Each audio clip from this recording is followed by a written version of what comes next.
I was challenging Kyle Shanahan's mental health, Ricky Pearsall's mental health. You could tell that Kyle in particular, well, both of them really didn't like answering questions about what was going on with Ricky. How come Ricky's not catching the ball? What's up with the fact that he has 4 catches for 20 yards since week 4? I think it's a valid question because although wide receivers do more than catch passes, like it's ultimately what their job is to do. And I wasn't ever blaming Ricky. I wasn't saying that he sucks because he doesn't.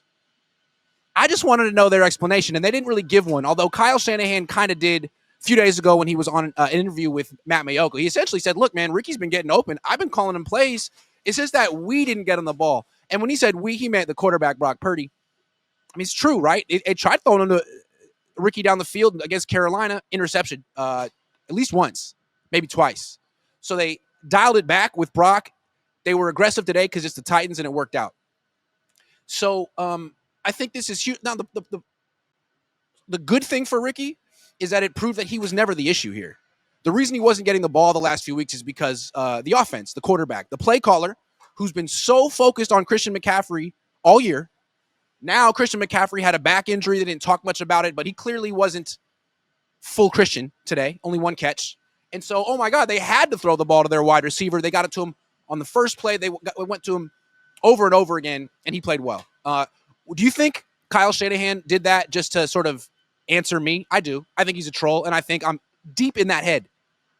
But you know what? That's quality control. They should have done this with Ricky Pearsall weeks ago. The downside with Ricky is you give him seven targets, or was eight targets, and he gets injured twice. First play of the game, not his fault, gets tackled, kind of a hip drop tackle, hurts his ankle, comes back, plays through it. That's commendable. Bangs his knee again, hurts his PCL. That's the second time he's hurt his PCL banging his knee on grass at Levi's. So, hell of a player.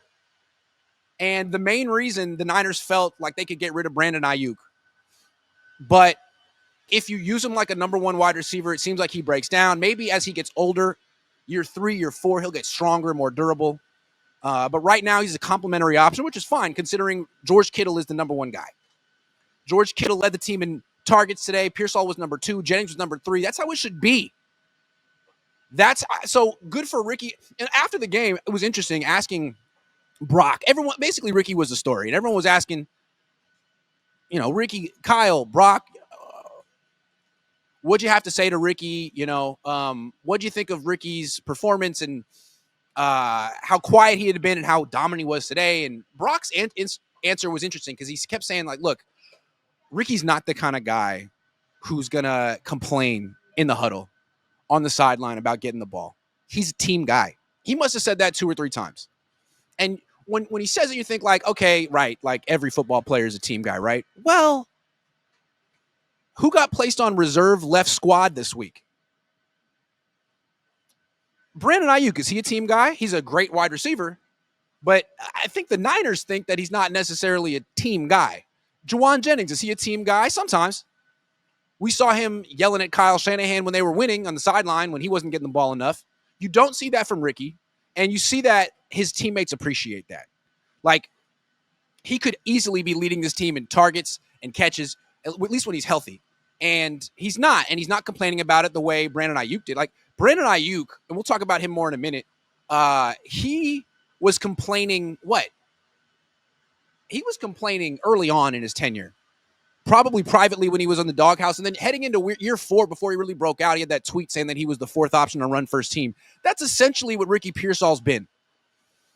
And it's hard being the 4th option on this team, it's especially when you feel like you might be the most explosive option on this team. I mean, the offense is so much better when you have Ricky or Brandon stretching the field.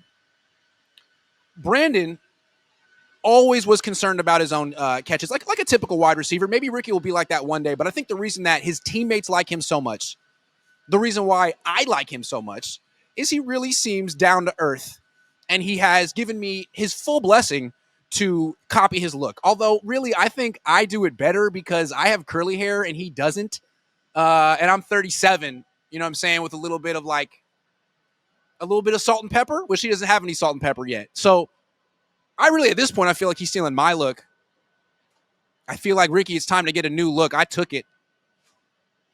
But as long as I look like this, Ricky's going to keep performing. I really wish he could have done it early in the season so my fantasy football team would have made the playoffs. But you know what? That's neither here nor there. I still believe in Ricky. Today was a big day for him, big day for the organization because they made a big decision with Brandon Aiyuk a couple of days ago. AmTodd9941 says, way too early offseason talk. What if they trade for Bijan? You get prime CMC for next 5+ years. Kyle would give up every 2026 draft pick and keep CMC. Bijan's great. I don't think the Falcons are going to trade him, but maybe they will. You don't know.